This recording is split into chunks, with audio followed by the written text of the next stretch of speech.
В эфире информационная программа «Итоги дня». С вами Марферина Алексеева. Здравствуйте. В начале выпуска озвучу главные темы уходящего дня. В преддверии Нового года в разных районах Якутии одновременно открыли сразу 9 социальных объектов. Расскажем, каких. СВО, дороги, креативная экономика – это далеко не все темы, которые прозвучали во время итоговой пресс-конференции Айсена Николаева. Что больше всего волнует собравшихся? В поселке Нижний Куранах Алданского района вместо 3 детских садов стало 2. Подробнее об изменении. Новогодняя ночь не обещает быть жаркой. Синоптики прогнозируют возвращение к норме зимнего температурного режима. Подробнее о прогнозе. В преддверии Нового года съемочная группа из Нерюнгри совершила визит к императорскому удаву. Расскажем о встрече и символе следующего года. В преддверии Нового года в разных районах Якутии одновременно открыли сразу 9 социальных объектов. Среди них Дом народного творчества имени Виктора Васильева, Самарсунском наследии Амгинского улуса, Тамотская детская школа искусств имени Ивана Касьяненко в городе Тамоте Алданского района, Дом творчества в селе Нам Верхневилюйского улуса, а также культурно-спортивный комплекс в Сунтарах Сунтарского улуса, семейный МФЦ в Усть-Алданском районе. Порядка 20 объектов образования, 18 объектов здравоохранения, 10 объектов культуры, 6 объектов физической культуры и спорта. То есть достаточно много объектов, и из них большая половина, она на сегодня почти все введены. Вот здесь по некоторым объектам остались работы, связанные с оформлением документов, получением разрешительной документации. И мы эти все вопросы решаем. И с учетом 10 еще крупных объектов общественных пространств мы в текущем году планируем ввести 76 социально значимых объектов. Новая детская школа искусств имени Ивана Касьяненко в городе Тамоте Алданского района оснащена современной мебелью и технологичным оборудованием, что создает прекрасные условия для занятия творчеством детей. Здесь дети смогут заниматься игрой на фортепиано, духовных, ударных и народных инструментах. Также в школе будут работать отделения театрального, изобразительного и хореографического искусства. Всего в школе обучается 206 детей у 13 преподавателей. Я очень рада, что наконец-то мы открылись. Я очень ждала уже этого момента, когда уже зайдешь в стены этой школы и можешь идти в свой класс и преподавать уже детям, не сужаясь, когда до этого было, скажем так, маленькие классы, а наконец-то уже получилось хорошее большое пространство, где можно уже полноценно, в полную ногу, полноразмерно уже работать. Прошло заседание Координационного совета под представительством главы Якутии. На встрече предприниматели с главой обсудили 2 вопроса – инвестиционные, климат и роль малого бизнеса в Северно-морском пути. Во время заседания было вынесено предложение о создании единого центра на базе агентства по привлечению инвестиций, чтобы каждый предприниматель смог легко и быстро подать заявку на инвестпроект. Сегодня в Якутии более 43 тысяч предпринимателей в сфере малого бизнеса и 120 тысяч человек заняты в этой сфере.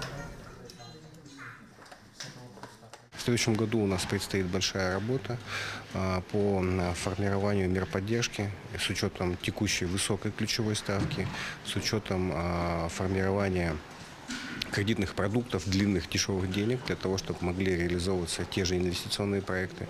Будем поддерживать все сферы отрасли. И несмотря на то, что у нас есть федеральный закон, мы ждем определенные федеральные подзаконные, наши региональные подзаконные акты, которые будут регулировать и определять, как малый бизнес будет принимать участие в сферном завозе с учетом новой федеральной политики и с учетом новых федеральных мер поддержки в части той же субсидирования. СВО, дороги, креативная экономика – это далеко не все темы, которые прозвучали во время итоговой пресс-конференции Айсена Николаева. Глава Якутии ответил на более 40 вопросов журналистов. Что больше всего волновало собравшихся, расскажет Вероника Таюрская. Более 3 часов длилась традиционная пресс-конференция главы Якутии. Каждый год площадка для проведения встречи меняется. Так, в этом году конференция прошла в стенах нового здания кадетской школы-интерната. Одними из первых вопросов, прозвучавших в ходе встречи, стали вопросы, связанные со специальной военной операцией. Мой вопрос был про реабилитацию и адаптацию участников специальной военной операции. Владимир Владимирович сейчас внедрил в рейтинг глав регионов и удовлетворенность участников специальной военной операции по адаптации и по медицинскому лечению.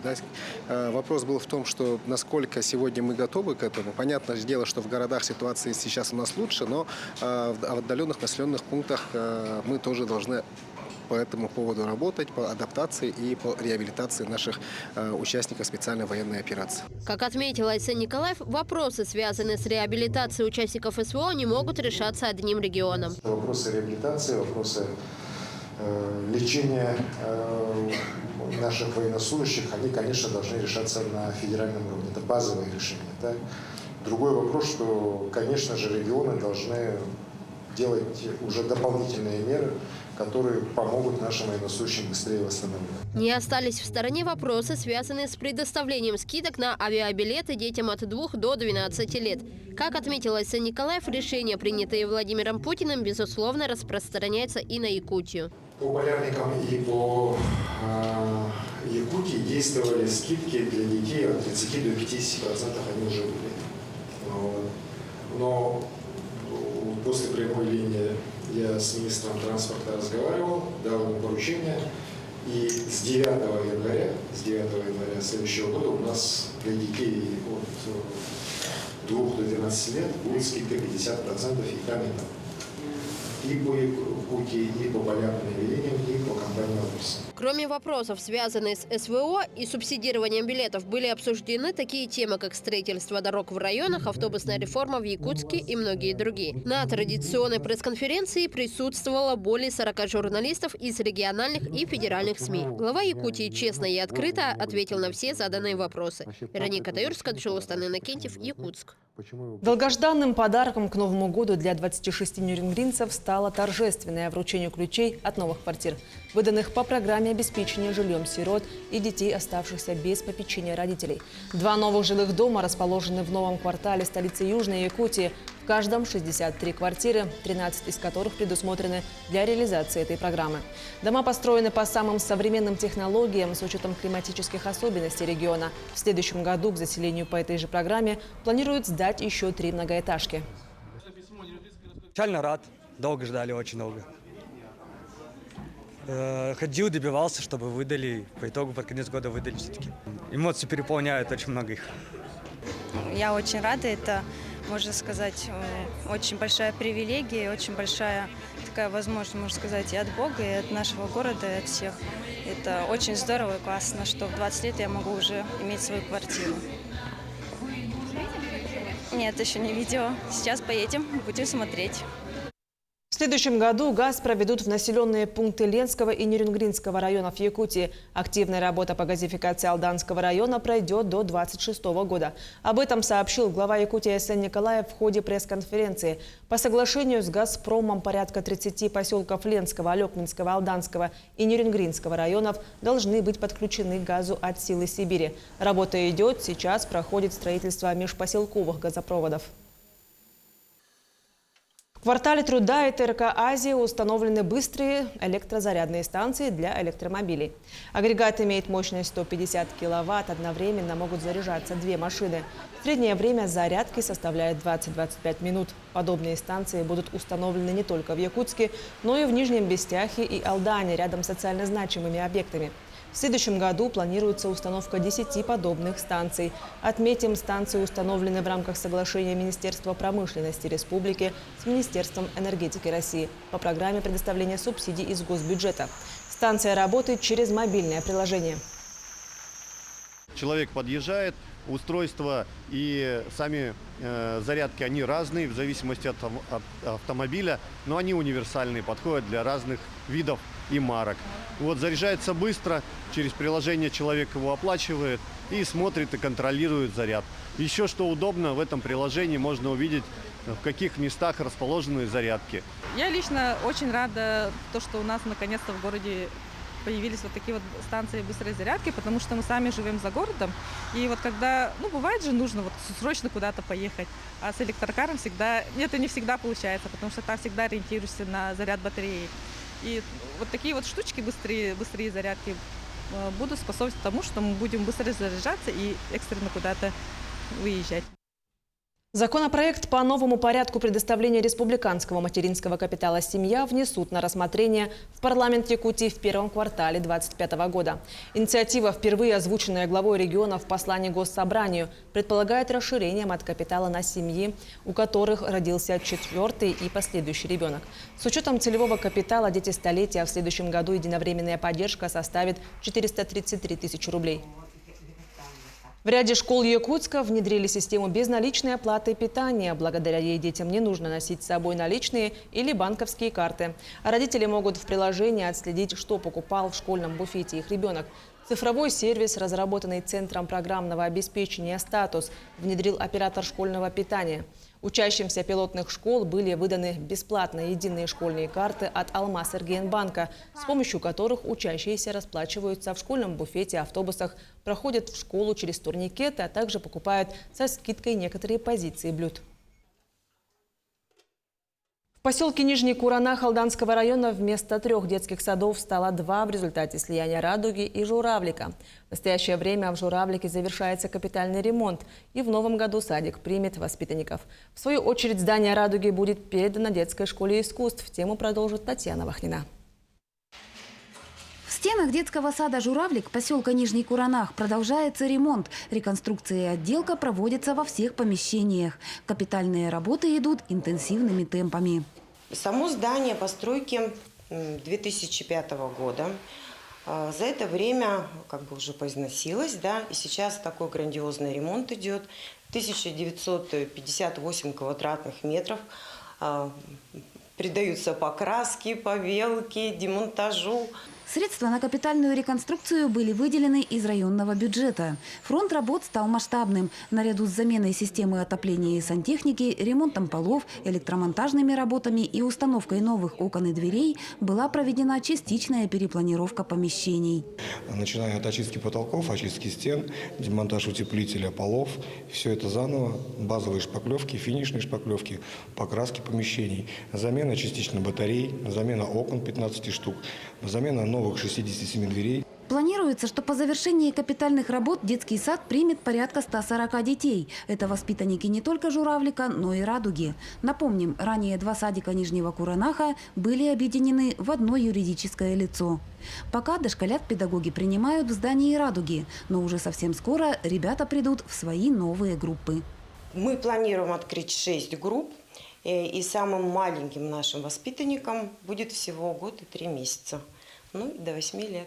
Особенностью «Журавлика», отличающей его от других детских садов, являются просторные группы. Игровые, столовые и спальни располагаются в отдельных помещениях. Кроме того, Нижнекуранахский садик является одним из 3 дошкольных учреждений района, в которых имеется бассейн. У нас есть отдельно физкультурный зал, отдельно актовый музыкальный зал, кабинет психолога, изо-студия. И что не очень маловажно, бассейн. По словам представителя подрядчика, на данный момент выполнена большая часть работ. Все необходимые для ремонта материалы приобретены и доставлены. С поставленными задачами бригада справляется согласно плану. То есть работы приведены порядка уже 90%. Осталось только лишь финишировать, слегка почистить, покрасить помещение, постелить линолеум, установить сантехкабины, душевые. Ожидается, что ремонт в «Журавлике» финиширует менее чем через 3 месяца. И уже весной дошколята Нижнего Куранаха и их педагоги отпразднуют новоселье. В свою очередь, здание «Радуги» планируется передать Нижнекуранахской детской школе искусств. Татьяна Вахнина, Сергей Шипачев, Александр Лукин. Алданский район, поселок Нижний Куранах. Обучающий, познавательный и веселый состоялась презентация детского комикса на якутском языке «Дети леса». Над ее выпуском работала команда из 5 человек, создатели студии «Сулусчан». Сам сюжет комикса представляет из себя приключения 3 героев, которые живут на большом дереве, изображающее древо жизни. Волей судьбы они оказались далеко от дома, и теперь им предстоит найти путь назад. Встреча по пути как новых друзей, так и опасные препятствия. Сюжет основан на якутском якутских сказках на данный момент тираж составляет 1000 экземпляров, которые были разосланы в библиотеки по всей республике. Все хорошие истории, у них нет никакого возрастного ограничения. То есть если ты умеешь читать, ты можешь прочитать, и абсолютно для любого человека. Мне самому интересно, например, смотреть, если мы возьмем какие-то классические мультфильмы Диснея, то их же интересно смотреть в любом возрасте. В возрасте 6 лет, в возрасте 66 лет.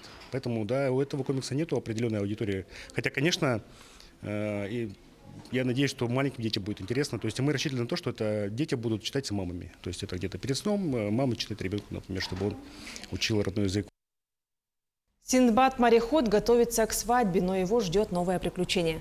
Премьера спектакля «Синдбад-мореход. Забытые подвиги» в Русском театре Якутска состоится уже совсем скоро.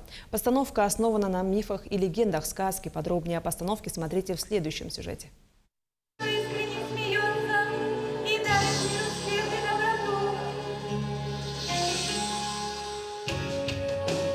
В спектакле «Синдбад-мореход» Александра Салих исполняет роль Халисы, дочери султана и возлюбленной Синдбада. Ее героиня – очаровательная и нежная девушка, чья история любви полна драматизма. Как отмечает Александра, любовь Халисы к Синдбаду искренняя, но коварные планы Ямана, выдавшего себя за Синдбада, ставят под сомнение ее счастье. Дочь султана, которая очень любит Синдбада, но коварный Яман он обманул и превратился в Синдбада, то есть украл его жизнь. И Халиса очень добрая девочка, поэтому она чувствует сердцем то, что это не ее мужчина. Начнешь бороздить моря и океаны, ты мог бы взять эту лампу с собой, я так люблю путешествовать. Помимо любовной линии, в спектакле особое место занимает дружба Синдбада с Джином, волшебником и проказником, ставшим одним из главных героев восточных сказок. Для воплощения образа Джина актеру Александру Сердюкову даже пришлось освоить езду на моноколесе. Слава богу, Синдбад у нас добрый герой, и поэтому Джин, можно сказать, и Синдбад, в том числе в надежных руках. Собственно говоря, моноколесо – это как, скажем так, визуальный способ левитации Джина. То есть, все это будет прикрыто. Вот, в общем, будет ощущение полнейшего полета во сне и наяву. Ну а для того, чтобы Джину было удобнее передвигаться на своем устройстве, ему подготовили необычный костюм облачка. Чтобы это воплотить, такое из синтепона сделали светящееся облачко. Долго с этим работали, чтобы он не споткнулся, не запинался, поднимали, измеряли. То есть, все детали ушли, чтобы не произошло никаких таких моментов. Идея постановки возникла еще в прошлом сезоне, и благодаря невероятной работе команды премьера состоится уже в эти выходные. Юные зрители и их родители смогут узнать, чем завершится история главных героев 28 и 29 декабря, а также на протяжении новогодних каникул. Дарья Каролинкова, Георгий Григорьев, Якутск. Цирк Якутии готовит показать зрителям новогоднюю цирковую сказку «12 месяцев» по мотивам пьесы Самуила Маршака. Головокружительные трюки под куполом цирка, невероятные акробатические номера и дрессированные животные – это лишь часть того, что будет представлено. В сюжете сказочной истории избалованная королева, которая захотела зимой подснежников, пообещала за цветы корзину золота. В свою очередь жадная мачеха отправила в лес падчерицу, которая встретила у костра 12 братьев месяцев. В постановке примут участие уникальные цирковая семья из Москвы с 2 номерами. Я играю главную роль в сказке «12 месяцев» падчерица. Ее постоянно гоняет мачеха и ее родная дочка. И вот в очередной раз ее посылают за подснежниками из-за того, что капризная королева, видите ли, захотела подснежников среди зимы. И бедняжка отправляется их искать, где встречает, там, где ей помогают найти 12 месяцев, которые помогают ей собрать эти подснежники. Работаю в воздушном номере, работаю в номере скакалки с детской студией, с детьми. И в финальном номере качели. В первой школе города Ленска состоялось предновогоднее мероприятие. Для учеников педагоги устроили сюрприз. Ранним утром в последний учебный день ребят встречал Дед Мороз и Снегурочка. Во дворе школы была установлена елочка. Вокруг нее педагоги и самые смелые ученики водили хоровод и пели песни. Остальные наблюдали из окон учреждения. После небольшого утренника сотрудники школы передали денежные средства на помощь участникам СВО, которые собрали, проведя ярмарку. Сумма составила 243 тысячи рублей. Хотим большое спасибо сказать непосредственно за организацию данного мероприятия, за помощь участникам СВО. Первая школа одна из первых. Сначала СВО начинала оказывать помощь непосредственно участникам плетения маскировочных сетей, ну и оказывания других видов помощи. Изготовление тепловизионных накидок лешей, кикимора. Данная сумма собранная будет потрачена на Донецкое направление, позывной «Ворон», на приобретение комплектующих к F-5 дронам и мавикам. Всем большое спасибо. Победа будет за нами. Новогодняя ночь не обещает быть жаркой. Синоптики прогнозируют возвращение к норме зимнего температурного режима в Якутии уже в начале следующего года. Иными словами, столбик термометра опустится до отметки ниже 40 градусов. В каких районах ожидать похолодания и стоит ли надеяться на возвращение теплой зимы, расскажет Саргалана Неустроева. Первые 2 месяца зимы радовали нас необычайно теплым температурным режимом.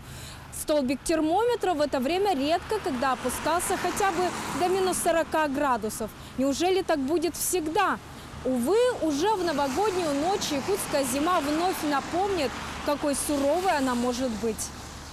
Согласно предварительному прогнозу, точность которого, к слову, достигает лишь 70%, в ночь с 31 декабря по 1 января ожидается похолодание до минус 43 градусов. Да и январь может вернуться к норме среднего значения ртутного столба. Такие перемены специалисты Якутского гидрометцентра связывают с движением холодных воздушных масс, направляющихся в сторону нашего региона. То, что погода поменяется на более холодную, это уже факт. Холодная воздушная масса на данный момент, мы сейчас ее уже видим, она над акваторией Восточно-Сибирского моря. Далее она будет спускаться прямо по траектории через северо-восток республики. Вспомним, что у нас есть полюс холода Эмикон. Там температура воздуха понизится до 52-57 градусов. Далее это будут заречные районы и Усть-Мая. В Якутске же и в центральных районах будет чуть теплее. Западная часть республики окажется под влиянием теплых, но не особо сильных циклонов. Тем не менее, возвращаться к прежней суровой зиме многие не хотят. Некоторым и вовсе холодно даже по сегодняшним меркам. Нравится то, что очень долго не было тумана. Все было в качестве HD видно. Мне очень холодно. Все равно? Да, очень. А что будет, когда будет еще холоднее? Я буду дома сидеть, закрытая. С одной стороны, то хорошо, что тепло так. Но все равно север есть север, свое возьмет. Нравится вот такая теплая зима. Нам повезло, якутянам, нынче. Теплая зима, конечно, хорошая. С одной стороны, а другой, наверное, это как-нибудь аукнется. Действительно, синоптики признаются, как показывает практика, теплая зима значит холодная или заснеженная весна. Однако делать такие далекие прогнозы, разумеется, никто пока не может. И все же есть надежда, что не весь январь выдастся холодным. По крайней мере, в первые дни возможно влияние теплого циклона. Саргалана Неустроева, Аэлита Махно, Якутск. Приближается новый 2025 год. Его хозяйкой станет зеленая деревянная змея. В преддверии праздников съемочная группа из города Нерингри совершила визит в гости к императорскому удаву. Все подробности смотрите далее.